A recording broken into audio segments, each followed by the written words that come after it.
Amrita girls boarding school के hostel में कुछ तो था, कुछ ऐसा जो लड़कियों को रात में सोने नहीं देता था। अंधेरे में फुसफुसाहटें, खिड़कियों पर रहस्यमयी खरोंचें और आईने में दिखती भयानक परछाइयां। जब साक्षी और उसकी दोस्त इस हॉस्टल में आईं, तो उन्होंने इन अफवाहों को मजाक समझा। लेकिन फिर एक रात किसी ने उनके कमरे के कोने से उन्हें घूरा और फिर शुरू हुआ मौत का खेल। क्या यह हॉस्टल एक खौफनाक रहस्य छुपा रहा था? कौन थी वो आत्मा जो हर रात एक नई लड़की को अपना शिकार बना रही थी? और सबसे बड़ी बात, क्या कोई इस भूतिया हॉस्टल से जिंदा बच पाया?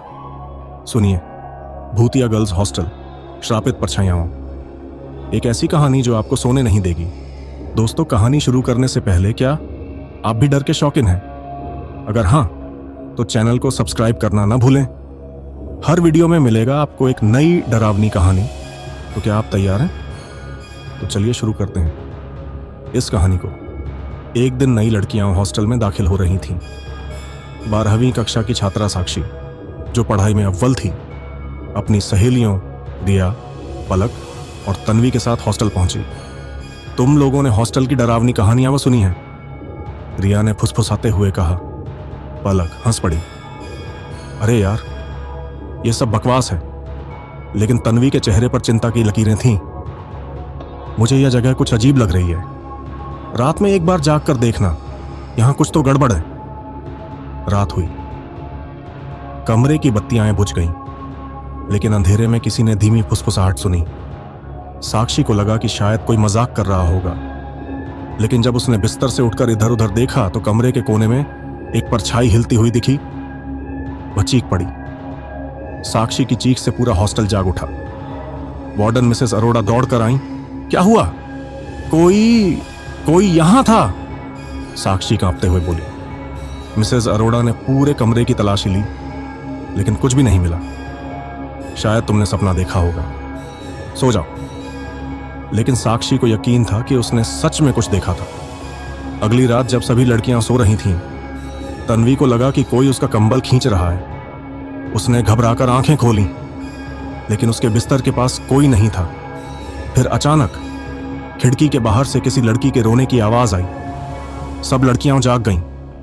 पलक ने खिड़की से झांका, लेकिन वहां कोई नहीं था, सिर्फ घना अंधेरा। यहां कुछ गड़बड़ है, तन्वी बुदबुदाई।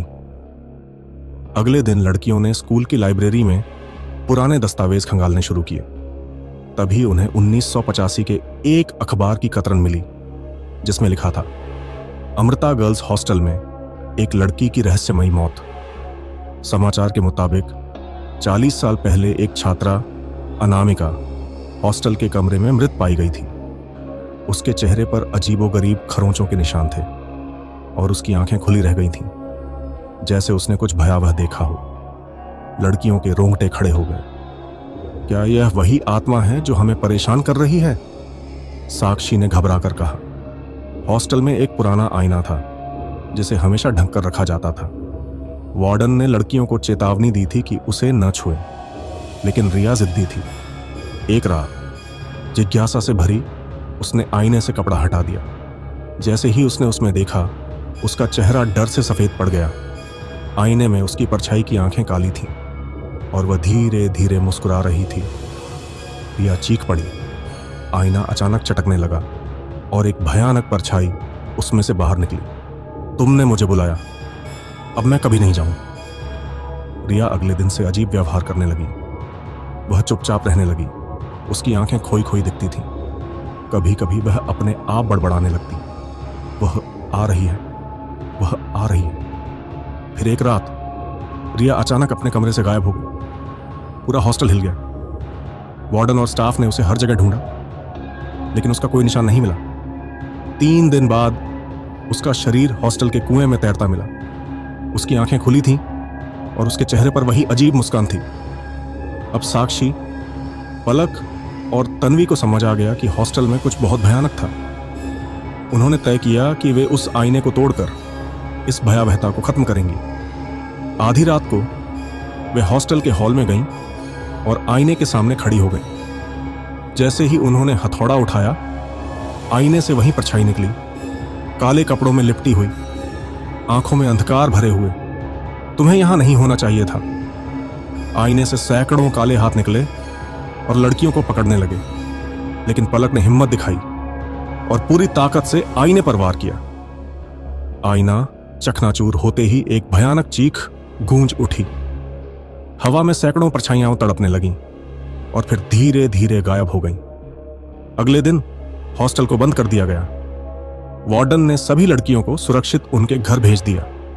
कोई नहीं जानता कि हॉस्टल की उन घटनाओं की असली वजह क्या थी, लेकिन एक बात तय थी, कुछ आत्माएं शांति से नहीं रह पाती। कुछ सालों बाद जब एक नई बिल्डिंग बनी और उसमें छात्राएं आईं, तो उन्होंने रात में एक धीमी हंसी सुनी। हॉस्टल अब भी जीवित था।